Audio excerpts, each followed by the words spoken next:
We're not taking the air out of the ball ever again. Not with this guy taking the snaps. It's the arrival. I came in the league, went straight for the title. He's got it! Jeremiah Smith! The Michigan Wolverines shock the college football world. You know, some people gotta learn how to lose, man. And after all that, it's Ohio State together at the mountaintop. There's nothing quite like the game. Michigan versus Ohio State. This is The Rivalry. Proud to be part of the Varsity Network from Learfield and sponsored by Elevated Integrity Construction. This is the Rivalry Podcast. My name is Jace. That's JP. What up? It's a Michigan-Ohio State college football podcast, first of its kind from River Radio Ministries, presented by our friends at Elevated Integrity Construction. And boy, well, first of all, what an amazing weekend of college football. It really was. Just across the board, phenomenal games. Georgia, Tennessee was a classic. Texas, Notre Dame. I fell asleep on the couch and woke back up for the end of it. I have a confession for you with that game. When Notre Dame went up and scored the touchdown with like 2 minutes to go, I went to sleep.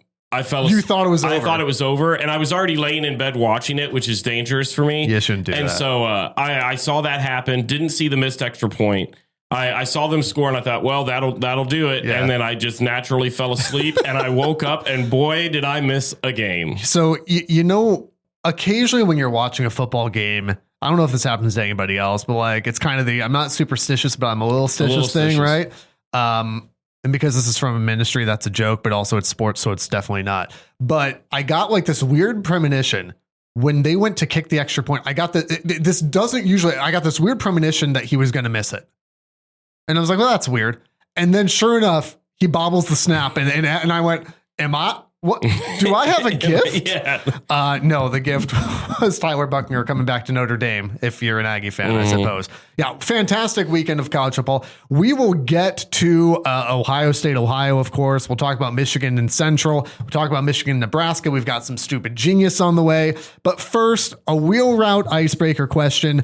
If you are not on social media, you should be. Actually, you probably shouldn't be. But if you are on social media, at RivalPod, rivalpod.com as well. And you can be watching on YouTube. Oh, man. Be sure to subscribe, rate, and review wherever you're listening or watching right now. You know that this one, you know my thoughts. Wheel route question today. Should a 10-2 Notre Dame make the college football playoff? Is this should make, will make, or? It should. Because if they're 10-2, I have thoughts on whether or not. Should a 10-2 Notre Dame team make the college? You want me to go or you want to go? You go. Okay, you wrote this. No, of course they shouldn't make the college football playoff. And this really has less to do with, although I believe it, less to do with the fact that we don't need a 12-team college football playoff. We have one, whether I like it or not. Mm-hmm. There is no way you can convince me. Now, you could convince. Let me put it this way. There are a couple teams that if they had started off 0-2, I would answer this question differently. Because you could look down their schedule and say, well, and this will not happen, but you could look at Alabama, who is not going to the college football playoff, but you could look at Alabama and go, well, based on their schedule, and you could say that right now for that matter at 2-1, based on their schedule, they have the opportunity for some high quality, big profile wins that will earn them back their way in. LSU's another one that I would throw in that category, or just a gauntlet. You could, let's say LSU had lost to Florida and had lost to Clemson, and was 1-2 right now or whatever. They could still get their way in. Why? Because look at who they play later in the year. Mm-hmm. Notre Dame does not have that luxury. Notre Dame played Miami, lost. Notre Dame just played Texas A&M and lost. Those are their two best games on the schedule. By far. They play USC later in the year. Mm-hmm. Currently number 25. So so is USC potentially their best win if they pull it out? Maybe. It's a lot of words to say no, because they just don't have the schedule. You don't play in a conference, so there's no conference championship there. You will play 10 more football games. None of them, unless somebody comes out of nowhere like a USC and jumps into the top 10 or something, none of them are going to be high profile games. The game against Boise State, that was like, well, maybe preseason hyped up. It'll be a good game, but that's not going to have the same impact it had 3 weeks ago.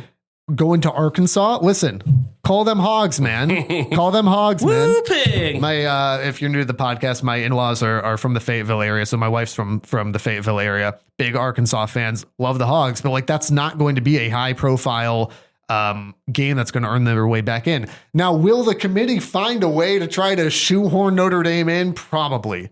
But there's absolutely no way that you can convince me, unless someone comes out of the woodwork, that Notre Dame's going to have enough quality wins to offset the only 2 big games on their schedule that they lost.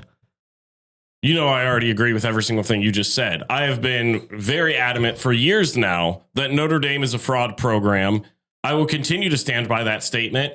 And I view them in the same category right now as Penn State. A lot of talent, a lot of hype, always underperform. Every single big game, they always somehow crumble. And it just seems to be the way things go. Now, to be fair, you said this during last year's college football playoff, and they ran all the way to the title.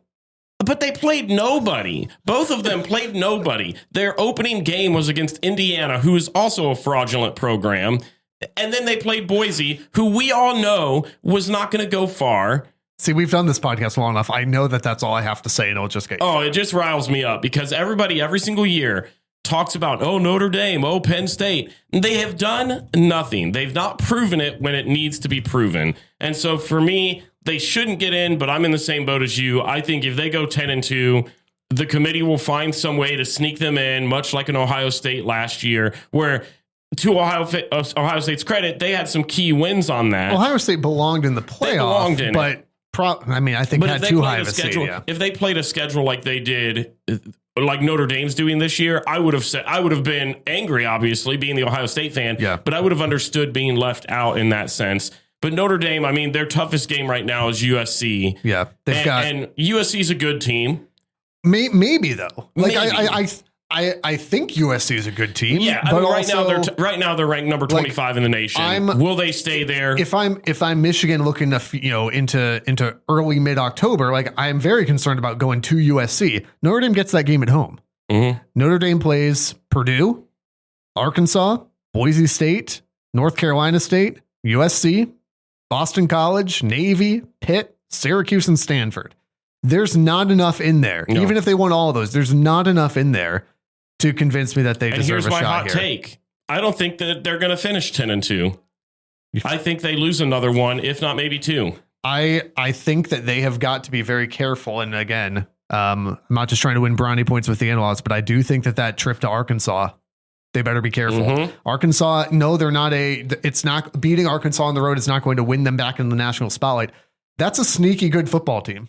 Mm-hmm. Arkansas is a team you don't want to mess around with this year. So yeah, Notre Dame, no, they should not be in the college football playoff. Speaking of teams that also won't be in the college football playoff, how about Ohio? They sure won't. They sure won't. So talk to me though. Talk to me, because here's what I'll say. I have thoughts obviously about Ohio State beating Ohio in that game. Explain to me why this game is 14-9 in the mid third quarter. Because I think from a rival fan perspective, and I know what you're going to say to this, but from a rival fan perspective who maybe watched part of the game or turned the game on and went, I'm sorry, what?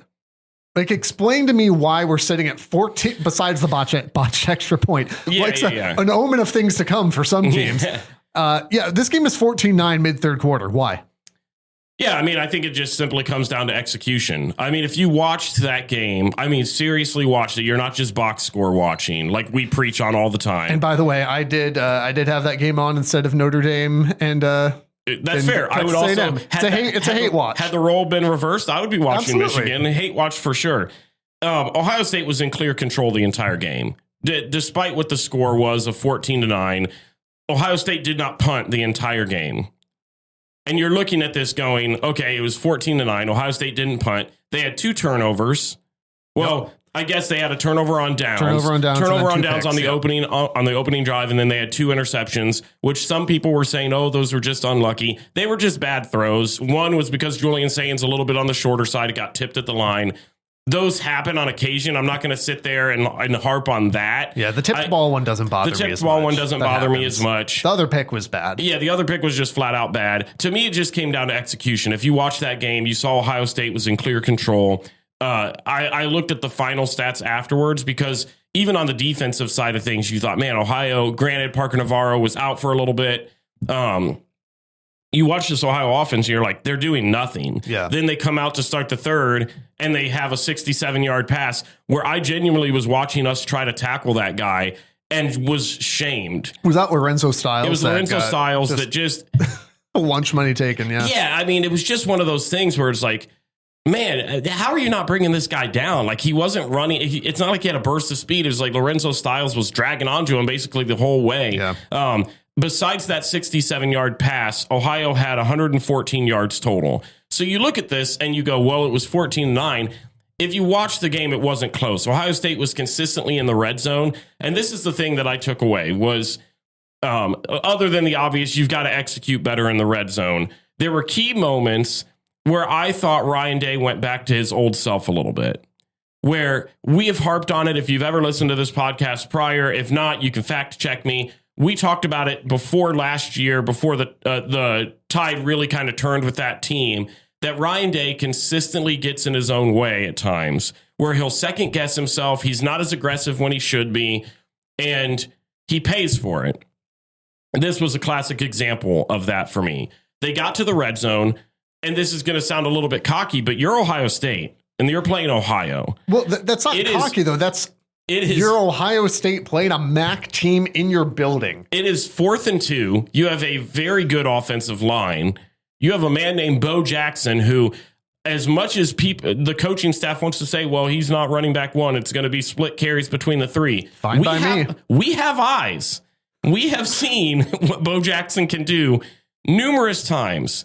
There is no excuse that he shouldn't be running back one. That's a whole nother topic. But I'm watching this and I'm going, okay, it's 4th and 2. You have the best wide receivers in the nation. You have one of the best offensive lines in the nation. You're clearly the more talented team. Go out there, show some aggressiveness, punch it in. You know that you're talented enough to where if you don't get that, field goals aren't going to be the difference maker. Yeah. And so why not? Like the very first time they went for it and didn't get it, I thought the play calling was a little bit sus on that. Then you go back and they get down there again, and I thought you should have went for it a second time. They end up kicking the field goal. There were just little things like that where I thought, man, you're playing Ohio. I'd love to see a little bit more aggressiveness there. The red zone execution obviously needs to be better. You can't have those. You can't make that many trips down there and not walk away with 6. It just can't happen. When you get into the games against Penn State where the opportunities to be in the red zone are going to be way more limited than they were against the Bobcats, you got to be able to get a touchdown out of those. 2 of 6 red zone attempts for touchdowns, 3 field goals, and 1 turnover on downs. I agree. I think that's you can pick the box score and you can do a couple different things with it, because I don't disagree with you. Ohio, I wouldn't say that they were never in this game because it was 14-9 in the middle of the third quarter, but Ohio State was also never in danger of losing this game. I'll put it that way. Even with it being 14-9, there was never a point where I sat there and went, "Oh no." I feel like after the long touchdown, there was a bit of a collective "oh no," but I don't think you were ever in danger of losing the game. Play. I thought it was an ugly play. I thought there were a handful of plays, and this is giving credit to Ohio. There were some really good defensive plays that they had that helped stop. There was one in particular, which I'll use in my case against why CJ Donaldson should not touch the ball in the backfield ever again. And that is because it was like, I don't remember the down, but they were near the red zone. Yep. They were like 3 or 4 yards from getting it in.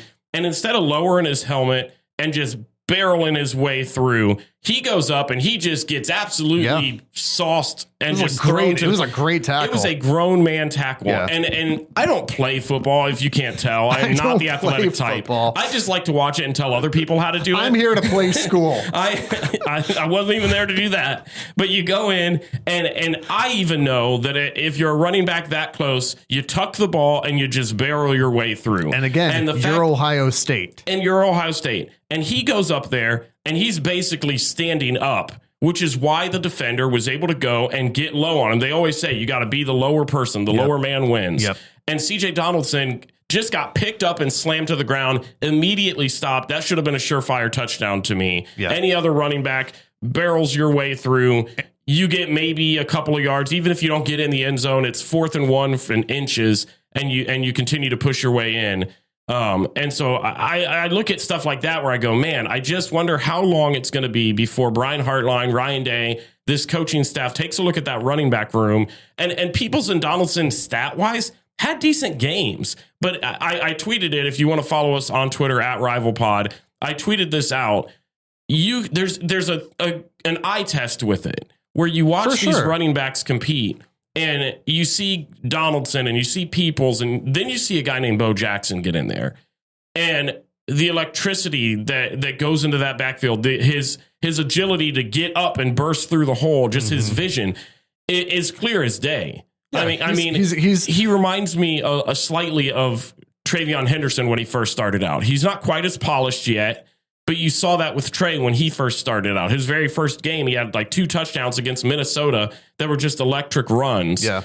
And I looked back, and that's what it reminded me of. And I thought, you might get a consistency out of a Donaldson or a Peoples. You might get 100 yards on 20 carries. But Bo Jackson, if you give him 20 carries, you might get a $150, a $160. Yeah. Consistency is only good if you're consistently executing well. Yeah. And I said, again, sometimes I know ball. Sometimes I don't. Sometimes I know ball. And I told you in the offseason, or I guess preseason, if you want to look at it that way, I told you in the preseason, I have strong concerns about Ohio State's running back room. CJ Donaldson, James Peoples are just guys. Bo Jackson looks like he could be a dude, right? If you want to borrow the MGO blog verbiage there. CJ Donaldson ain't scaring nobody. Nope. James Peoples ain't scaring nobody.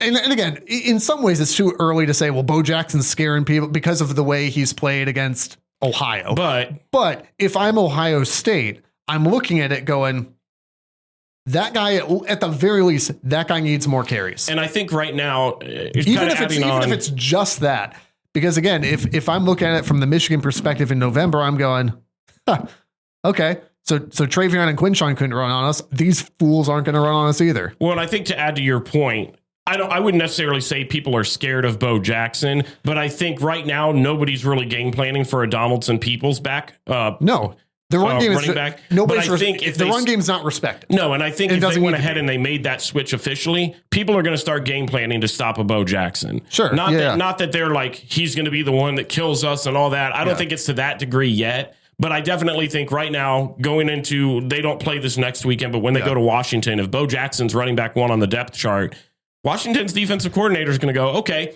we've got to key in on this guy a little bit more than the other two. Because right now, defense is understandably so. And Ohio State and Michigan have differing, except for sometimes the last Saturday in November, differing philosophies on how the offense runs, at least traditionally. And again, sometimes I think it's overblown that Michigan only ever, is built on just running the football. Sometimes, like, that's true, but sometimes that's overblown. Just like Ohio State's like, they sling it around the yard. Sometimes that's true. Sometimes that's overblown. But they have different philosophies there. And so when you play Ohio State, you are focused on, understandably so, Jeremiah Smith, right? Mm-hmm. Carnell Tate, Max Clare to an extent. But, you're focused on the pass game. Ohio State's strength can be when you have Travion and Quinshawn, again, outside of a certain Saturday in November, you can also hand it off to them. And now teams have to account for that. And now it makes it harder to zero in on just the receiving core. So far this year, now the competition outside of Texas has not really had an opportunity to do much with it, right? Grambling and Ohio aren't going to stop anybody. But it allows teams right now looking at Washington to go, well, right now, yes, we obviously have to stop the ground game. That's never going to go away because it opens everything else up.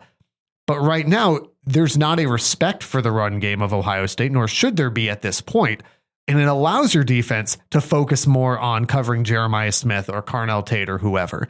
So for Ohio State, they are going to have to find a way to get the run game going, because you just cannot win big games and win titles and win championships without a functional run game. And right now, even despite again, Texas, obviously, but the last couple of weeks, the lack of competition, I've looked at and kind of yawned.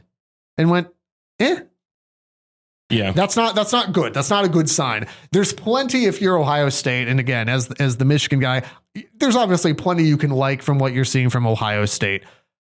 But that is a concern. It was a concern in the preseason, and now that you're seeing it on film on game day, it remains to be a concern. Give me the bye week 37-24. Yeah, right. I do think the reaction to this game is a little bit overblown because it was still almost a 30-point victory. So it's hard to be crazy nitpicky, especially when Ohio State was as dominant. I actually think not this week, obviously, since they're off, but the week at Washington will really tell you a lot about this running back room. That's the game that I've got circled where you got to have them step up. It will tell you a lot about this football team overall as well.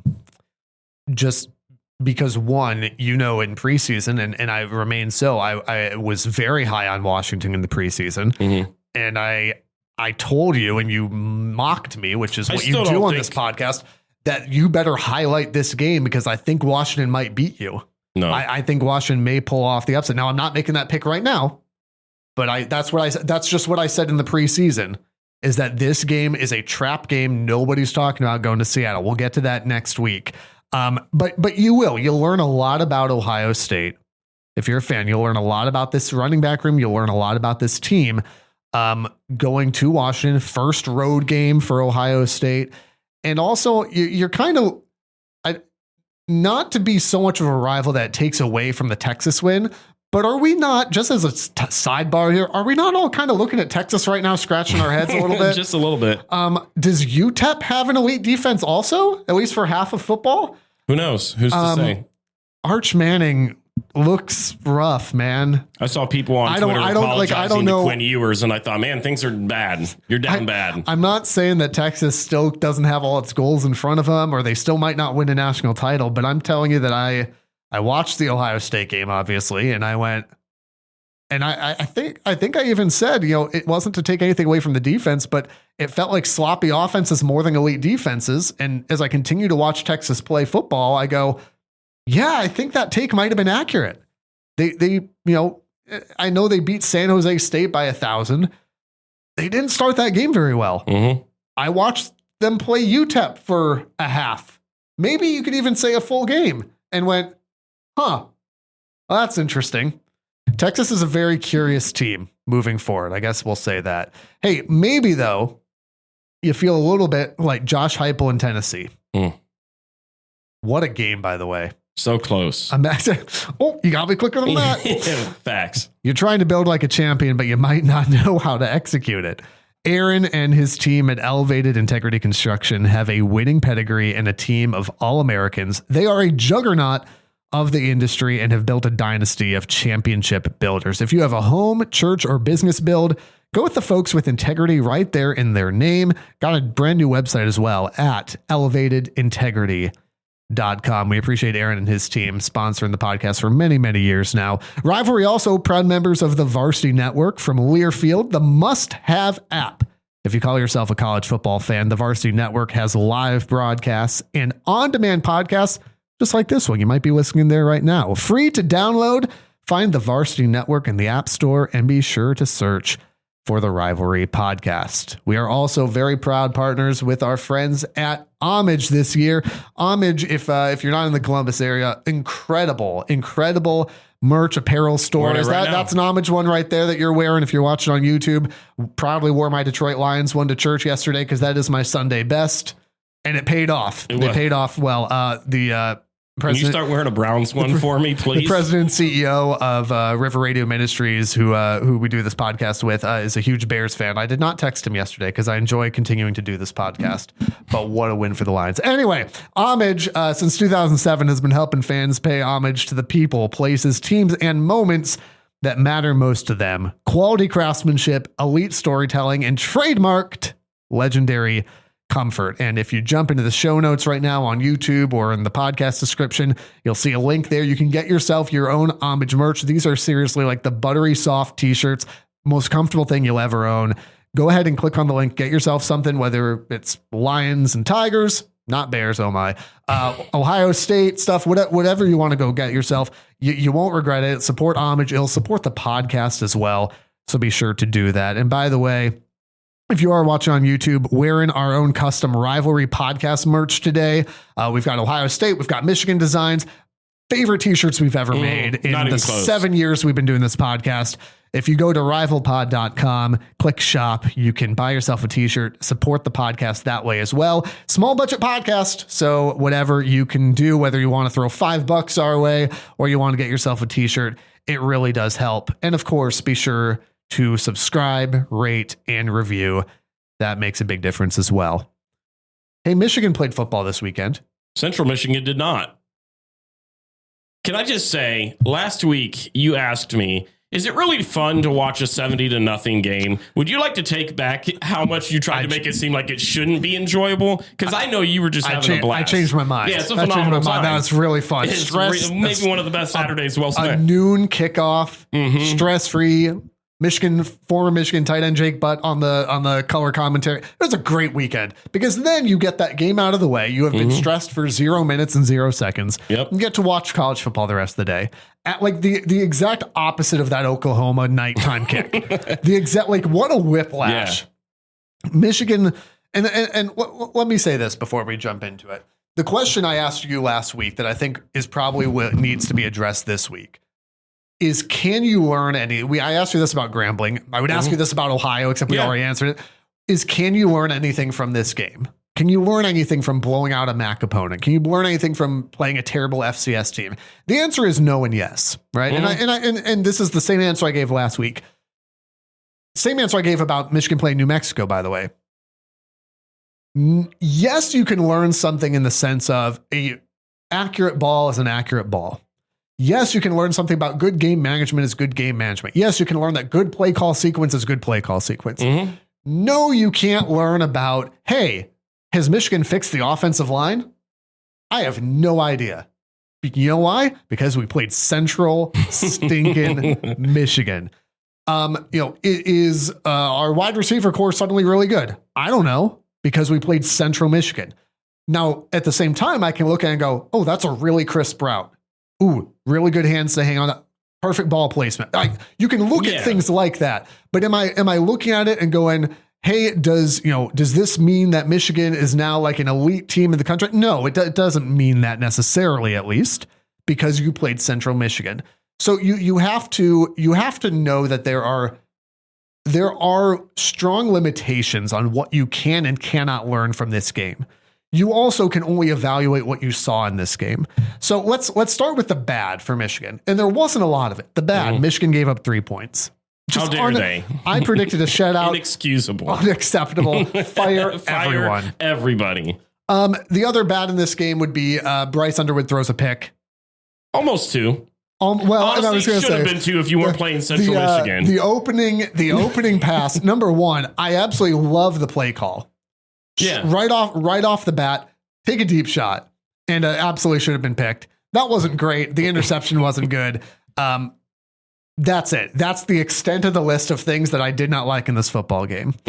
I'm not going to go stats with you, but I mean, Michigan scored tied for the most points that Michigan has scored in a football game since the 78-0 win over Rutgers. They saved your program. You will treat them with the respect they deserve. It was so fun as like Michigan just kept racking up points. I was, I'm doing the cat on the computer thing where I'm researching. That's how I type.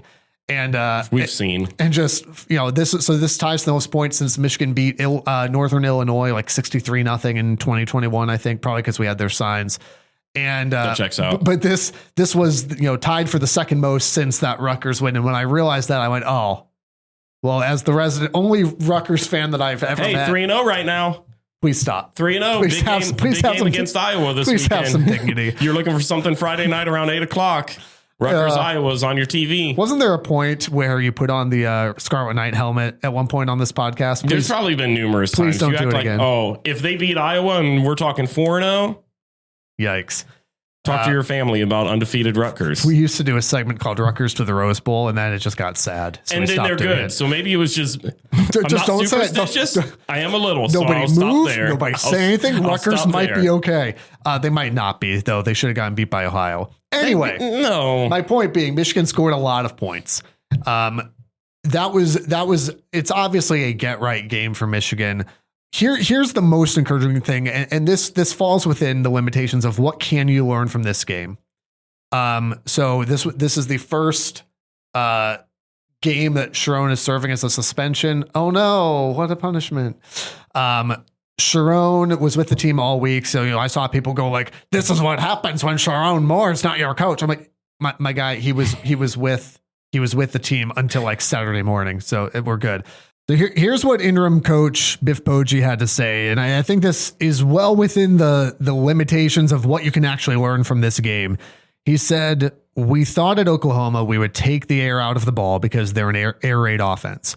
We're not taking the air out of the ball ever again, not with this guy taking the snaps. Like, that is exactly the sentiment that you want to hear if you're a Michigan fan, because they played Oklahoma so ultra conservative. And I understand why they did some of that, but it was way too much. And so this sounds to me like, no, it might not be as wide open as they had against Central, but going into Nebraska, that to me, that says you're not going to see what you saw against Oklahoma, where they were afraid to run him. And, Sharon said, well, if you're going to run your quarterback, you better have two. It's like, well, what are we doing here? Try to win the game. And this looked like they came out and said, enough with that. We're here to win football games. And there were folks talking about, well, they're playing for 2027. That's ridiculous. You play for now. And this game looked like they were playing for now. So as you head into Nebraska, like, let's talk about what that looks like for Michigan. So I expect a lot more of the way they utilized Bryce Underwood against Central. I would expect a lot more of that against Nebraska.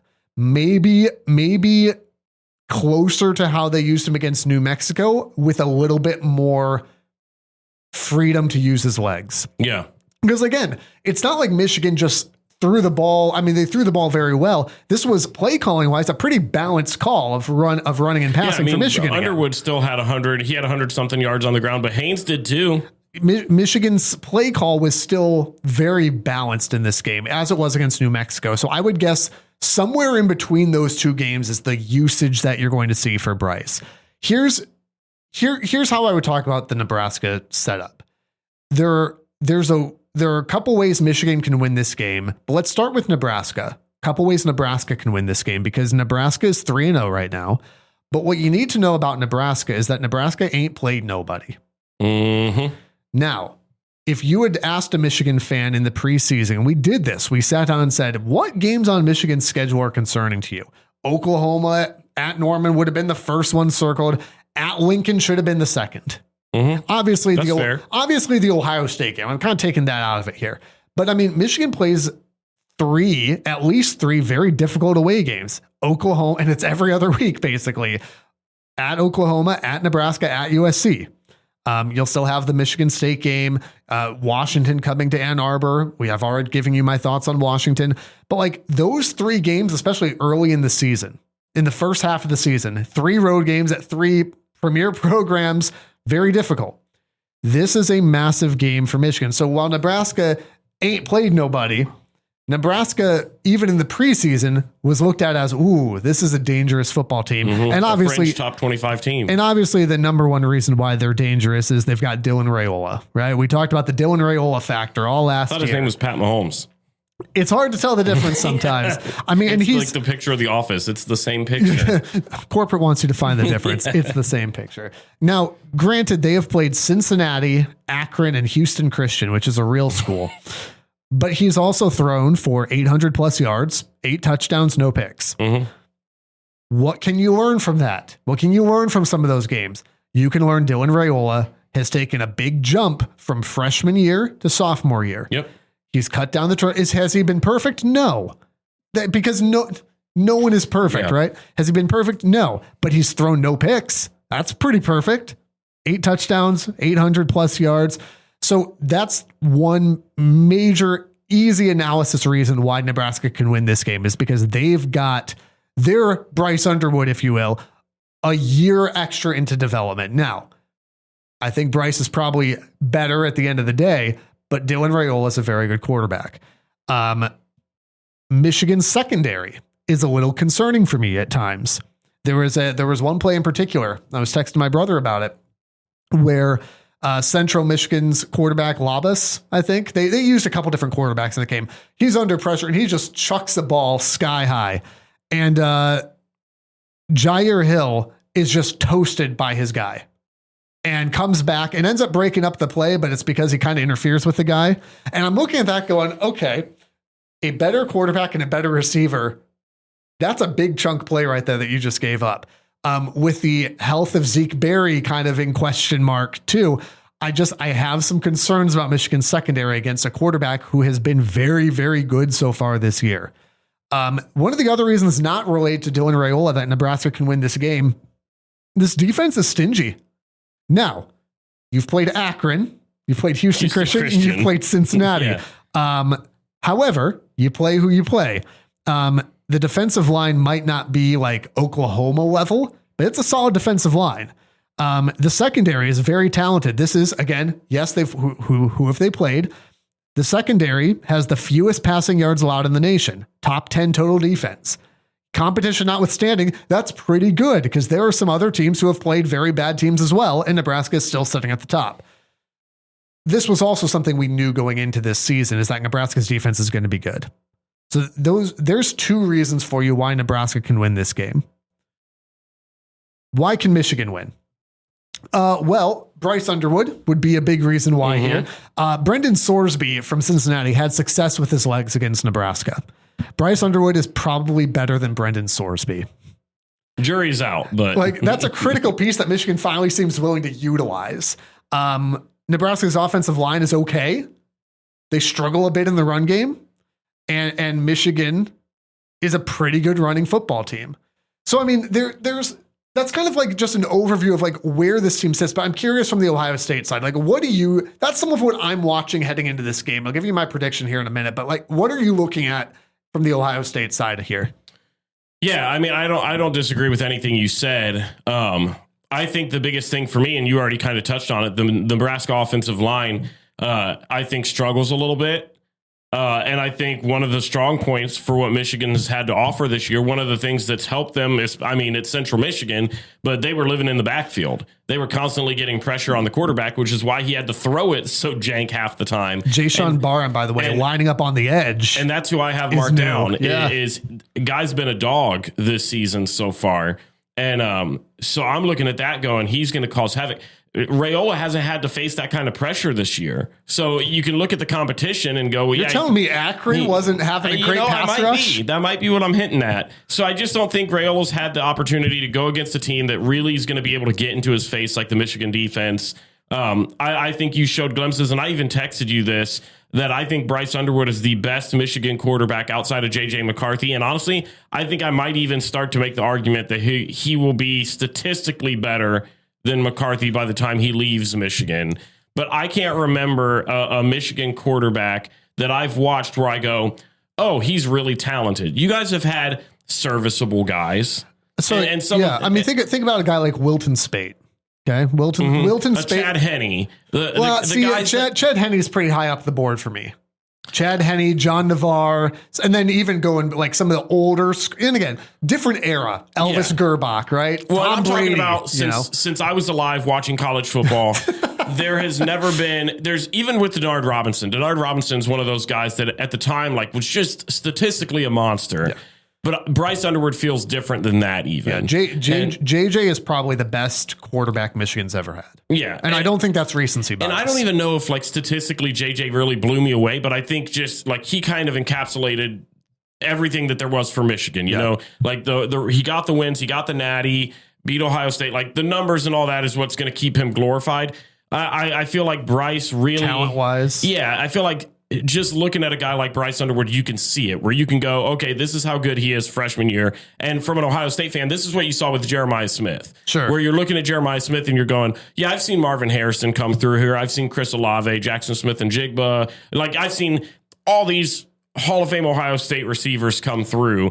And I still looked at him something and went, different. That's different. Yeah. And I would say the same about Bryce, where I'm looking at Bryce and I'm going, he is different than any Michigan quarterback I've ever seen. Now, can he continue to develop is the biggest question. Yeah. But I look at this game, and I'm looking at these two quarterbacks, and I feel more confident in the raw talent with Bryce Underwood lining up side by side with that defense that Michigan's going to bring. And I know that crowd in Lincoln's going to be rowdy. They're going to be ready to go.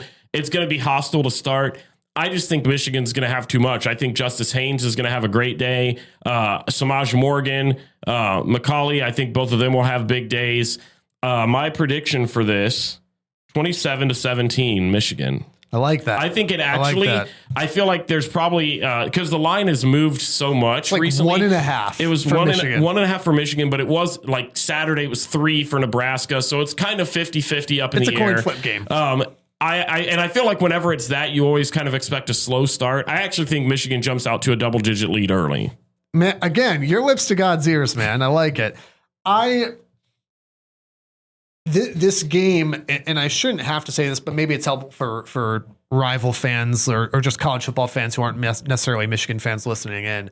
I mean, this is a defining week for Michigan's season, right? Like that should. This is the game. It should go without saying in one sense, but we made the comparison to 2024, where Michigan gets beat by Texas pretty handily, and the way Michigan lost to Oklahoma was different. But go with me on this. A week 2 loss to an SEC team, and you felt like week 4. It had a big impact. Now in 24, it didn't end up mattering as much. Michigan, and specifically Khalil Mullings, pulls out the win against USC, and Michigan still drops off a cliff until the end of November. I don't expect that to happen in 2025. However, the point still stands, I think, that this is just a massive game for what's the trajectory of this season for Michigan. 2-2, where you've lost both the big games you've played, is just not a good sign, especially when you've got at USC and you've got Washington, you've got a rivalry game, you've got Ohio State, Northwestern is also on the schedule. I'm kidding. But it's going to tell you a lot about this team, and it will tell you a lot also about the growth, both of the players, the coordinators, the coach, the way they utilize Bryce. It will tell you a lot about where they've grown from Oklahoma to now. You get a bye week after that as well, and then you really start diving into Big Ten play. I have a lot of questions, like I mentioned, about Nebraska's ability to stop the run. They got outrushed 202-110 by Cincinnati. That's their only Power 4 game they've played. They got outrushed by 100 by Cincinnati. Like I mentioned, they had trouble with Brendan Sorsby with using his legs. If Michigan holds true to what Biff Poggi's saying, they utilize Bryce's legs in this game. I have a hard time seeing Nebraska slow down Justice Haynes, Jordan Marshall, and Bryce Underwood while still accounting for the fact that Donovan McCauley and Samaj and Marlon Klein are out there. I think the thing that makes this game interesting is this is the first week that Sharon Moore can't be a part of the team activity. Correct. So last week you saw his game plan kind of be put into place against Central Michigan, but this week he can't have any hand in that. Correct. So I'll be curious, and I think you already even talked about it. Like, to me, you're going to see a lot of ground game from Bryce Underwood again. I think he's going to be forced to use his legs at times. You have to, and again, it sounds like Sharon and Poggi and Chip Lindsey and everyone involved in that said, we cannot have what happened. Now, it doesn't mean necessarily Michigan will win the game, but they're saying we can't utilize him the way we utilized him in Norman. The Nebraska rush defense against the Michigan run game, I just think Bryce unlocks another level for Michigan. Michigan's secondary makes me a little nervy about Dylan Raiola. But both these teams I've also noticed create turnovers. Michigan's like +5, Nebraska's +4. I just think that Michigan's got a little bit more. I think Jayshawn Barham is an absolute dog coming off the edge. I think he can force Raiola into a mistake. I've got Michigan 27-20. We're close. I think this is a massive game for both these programs. Matt Rule needs this game. Not because he's on the hot seat, but Matt Rule needs a statement victory. For them. That's exactly it, man. It's Georgia Tech beating Clemson, right? It's not like, oh, Michigan's at Clemson. It's not that. But it's that Georgia Tech needed that statement win. Mike Elko and Texas A&M needed that statement win. Matt Rule needs that statement win. He ain't going to get it. He can go on his little podcast, his little House Rules podcast. Phenomenal name. It is a phenomenal Gotta be name. honest. Less time podcasting, more time prepping for Bryce Underwood. 27-20 Michigan in this one. Hey, let's go ahead and go to a little bit of college football pick'em. We haven't done this in years past. I've really enjoyed doing this. Yeah. I have not given you the games ahead of time, which is not fair. I guessed. The first game I want you to pick is Iowa at Rutgers. You did not mark that down. I sure did. Oh, I want you to pick Iowa at Rutgers because, again, I don't think everyone realizes that you're actually a big Rutgers fan. Oh, also. Yeah. Love them. I don't want to go into it because I don't care that much. Just what was the game that was on? There was a game this weekend. Our friend Nathan texted us. Rutgers at Norfolk State versus Georgia. was on during Georgia, Tennessee, and I know what you were watching. Well, both of them because I'm a psycho. But the big TV got the Norfolk versus Rutgers. My laptop had the Tennessee Georgia game on. And the main TV had Rutgers Norfolk State. That's so wrong. I felt so right. Just pick Iowa or Rutgers. Rutgers, easy. I forget what it is right now. The spread or the line for that. Nobody cares. It's like 1.5 Iowa or something like that. I get that it's at Hawkeye Stadium. Doesn't matter. I don't think it is. I thought it was. No, I think is it at Rutgers? Then easy choice. Rutgers all day. Callie McManus is the number one highest graded through the first 3 weeks in all of FBS. Please stop. I also took Rutgers in this game. Let's go. Do you want the jersey again? I have worn what's his name? Mike Rutgers. Mike Teal? How dare you? Come on this show and disrespect him. I'm going to call him Mike Rutgers from now on. I took Rutgers. Yeah, I have worn the jersey in the past. Not today. I'm good. We have video proof. Texas Tech at Utah. This is sneaky. One of the best games of the weekend. Mm-hmm. Texas Tech at Utah. This was the first one that I guessed you would ask. I didn't think you'd throw me a lob like Rutgers, Iowa to start. I have Texas Tech. So far this season, they've dominated every single opponent they faced. Some of that is the competition, and it's a similar story with Utah. They've both kind of done what they're supposed to do and dominated. I just have a little bit more faith in Texas Tech. Utah scared me a little bit for this pick. I am taking Utah in this one. Utah scared me a little bit, up like 3-0 at Wyoming, mm-hmm. and then they just put the hammer down. Devin Dampier, I think, is the difference maker. Again, you're not here for X's and O's. You're here for low hanging fruit analysis. Utah quarterback might be good. Question mark. But then if he's not, I go, well, I said maybe. That's what all the national guys do. That's how we cover ourselves. Well, Texas A&M, I listened to a guy this week. Texas A&M might compete in the SEC. Yeah, and they might not. And whatever happens, you're going to say you're right, my guy. Auburn and Oklahoma will obviously have a lot of attention from me just because I'm very curious what Oklahoma looks like against. And again, is Michigan better than Auburn? Probably. But again, top 25 matchup. I'm curious to see what John Mateer looks like in this one. I'm going to take the Sooners for this one because, again, I watched Michigan go to Norman. It's a tough place to play. I like a lot of what Oklahoma is doing because, again, against what I still think is a good Michigan team. Is Michigan great? I don't know yet. But against what I would think is a good Michigan team, I watched Oklahoma shoot themselves in the foot half a dozen times and still win a football game. Mm-hmm. I'll take Oklahoma. I'm going Oklahoma as well. I had that one marked down. I like John Mateer. I also think that defense is great. It's at home. I can't pick apart. I'm very curious about this one. I went back and forth. I'm going to let you pick first. South Carolina at Mizzou. I'm 3 for 3 right now. South Carolina at Mizzou. Who you got in this one? This one may have sneaky impact in the SEC. This one has a little bit of a question mark for me, only because I don't know Lenore Sellers' health. They are talking like he's going to play. Okay. Now, could that be coach speak? 100%. Maybe. This is Ryan Day trying to tell us that Lincoln Keenholz is in a quarterback battle, and we all bought it. Well, not all of us. We did not buy it. This podcast didn't buy it, but the Ohio State beat bought it. South Carolina at Mizzou. Let's assume Lenore Sellers plays because that's what they're telling us. I had this marked down, but I hadn't heard anything about Lenore Sellers, so I picked Mizzou, and I think I'm going to stay with him. I like Bo. I really like Bo. I liked him even when he was at Penn State, and I thought, man, that's a kid that you can just tell deserves a shot somewhere else. I'm glad he ended up going to Mizzou. Yeah, it's a home game for Mizzou. Even if Sellers plays, I'm not 100% convinced that how healthy is he? I'm going to stick with my original gut. And especially if he doesn't play. I mean, they just got smoked by Vanderbilt. Give me Mizzou. I'm going to take Mizzou as well. You feel for Bo Prabula having to make that decision about the transfer portal while Penn State. stupid. The whole, not him, not Penn State, the transfer portal being there is stupid. Glad he's having success there. I don't particularly like Mizzou. Like I think Eli Drinkwitz or whatever his name is. I do have a soft spot. I have a problem with him. He's annoying as heck, but I'm going to take Mizzou in this game. Can I guess the last one? There's two more. There's two more? Yeah, man. Oh, man. Okay. First one will be easy. Florida at Miami. You said easy. Yeah. This should be easy. I know. I'm going to go Miami, and I don't like it. It's a good pick. The correct pick.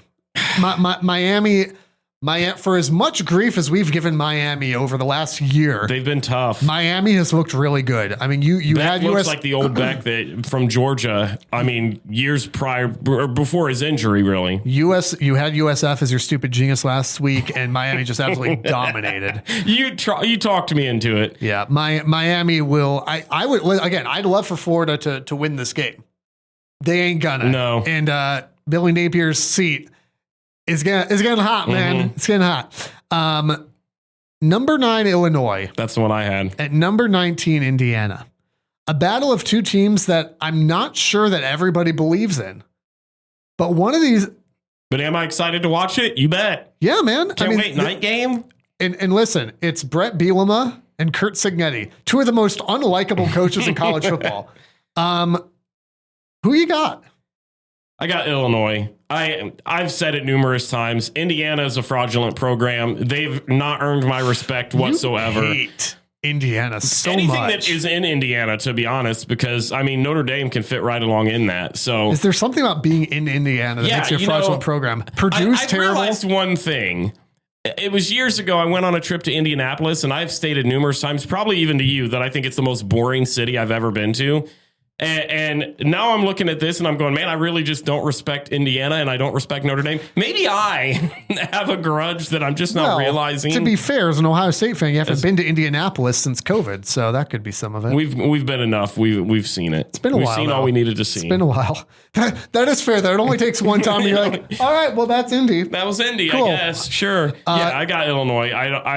I don't believe in this Indiana team. They've played nobody. Last year, they were all talk of we're different because we got Kurt Cignetti and blah, blah, blah. We're going to be different. And they got smoked by every team that had a pulse. It's going to be the same deal here. I am really torn on this football game. I like the quarterback, but I just don't believe in the program. I was big on Mendoza. I was big on Roman Hemby in the preseason. Illinois just looks like they've got their stuff together, man. Like, I realize Indiana has too, but Indiana also had that game against Old Dominion. That's not like that still just left a bad taste in my mouth. I'm going to go Illinois here. I'm going to go Illinois. Right I don't particularly care which team wins this game, to be honest with you. I'd probably rather see Indiana win, if I'm being real honest about it. I'd probably rather see Indiana win because I don't want this ridiculous narrative when Ohio State goes to Champaign. It's an undefeated Illinois team. I don't want that narrative. So I'm probably cheering for Indiana. I'm going to pick Illinois in this one. Stupid Genius, upset picks of the week. Pretty easy. It's not unlike, in a lot of ways, it's not unlike the Superdog from College Game Day. A few different tweaks. Must be a 5.5 point underdog. Our system is a little bit simpler. You get the pick right. You get however many points the spread was at time of recording. Real easy. You've still got 13.5 to nothing from that Florida State Probably going to be a safe lead for me. What you got today? Usually I stick to just picking a team in the top 25 that I think is going to, but there just wasn't a matchup this week that I was really loving. So I went outside of that.